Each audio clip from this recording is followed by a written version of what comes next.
Pemirsa, pemerintah Kota Denpasar ingin mengelola Pelabuhan Sanur yang saat ini masih dikelola pemerintah setempat sebagai upaya untuk mengurangi kemacetan di kawasan wisata Sanur.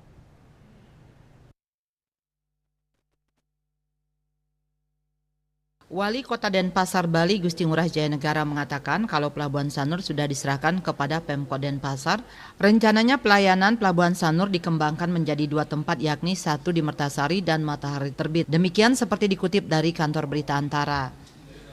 Terkait permintaan pengelolaan Pelabuhan Sanur itu, pihaknya sudah menemui Menteri Perhubungan Budi Karya Sumadi beberapa waktu lalu dan hingga saat ini masih menunggu keputusan dari pemerintah pusat. Menurut Jayanegara, sesuai regulasi Pelabuhan Sanur yang termasuk dalam pelabuhan pengumpan lokal, memang dapat diserahkan kepada pemerintah kota. Jika pengelolaannya telah diserahkan kepada Pemkot Denpasar, rencananya Pelabuhan Sanur dikembangkan menjadi dua tempat, yakni satu di kawasan Pantai Mertasari dan Pantai Matahari Terbit. Jayanegara mengatakan dengan pengembangan seperti itu pihaknya tidak untuk mengejar keuntungan, tetapi yang dikejar justru adalah pelayanan penyeberangan dan mengurangi kemacetan.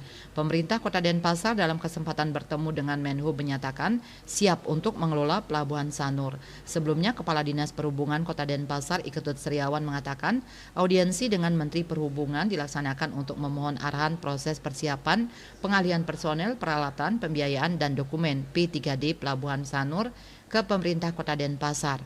Menurut dia, dengan tuntasnya P3D Pelabuhan Sanur ke Kota Denpasar, penataan kawasan yang terintegrasi dapat segera dilakukan.